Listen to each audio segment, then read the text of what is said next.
Ndichitanga ndoda kuti titangirwe nekunamatirwa kuti musangano redu ritange. Ndichakumbira mama wangu Gogo Mahlatini kuti vativhurirewo nemunamato. Mazvita.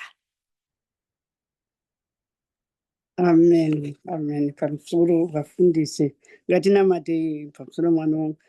Ngatinamate yedu muzita renyu Baba neremwanakomana neremweya mutsvene. Amen.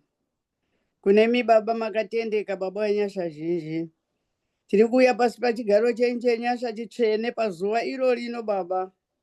Zuva iri tiri kuti takakomborerwa. Panguva yamuri kuturikwa imi Baba Jehovha, maturikwa pamuchinjikwa kufira isusu musina kumbotadza. Baba tinokutendai nenyasha dzenyu nerudo rwenyu runoshamisa.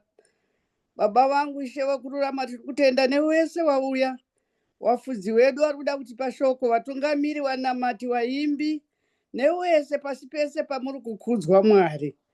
Ishe wangu ndinodaira kuti tauyawo nemitoro yedu kuzotura pamuchinjikwa ipapo, pasi pemuchinjikwa yedu nekuti takatadza. Kubva gore rapera paIsta takatadza vadikani, asi ngatiite tumabutwa twedu, zvese unozviziva zvaunokanganisa. PaJesu ari pamuchinjikwa ropa richidonhera ipapo, paachaenda mubwiro nesondo achimuka, osiyawo zvakaipa zvedu zviri mubwiro, tomukawo naye tochena.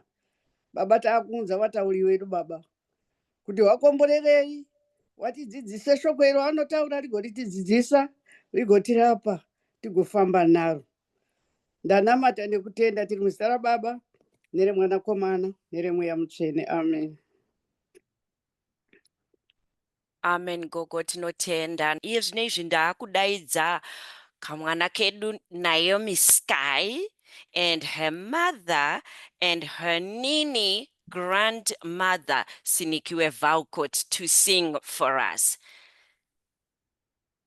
Mambo waro domufudzi rudandura mojese handizombo shaichiro ndiri wako narini.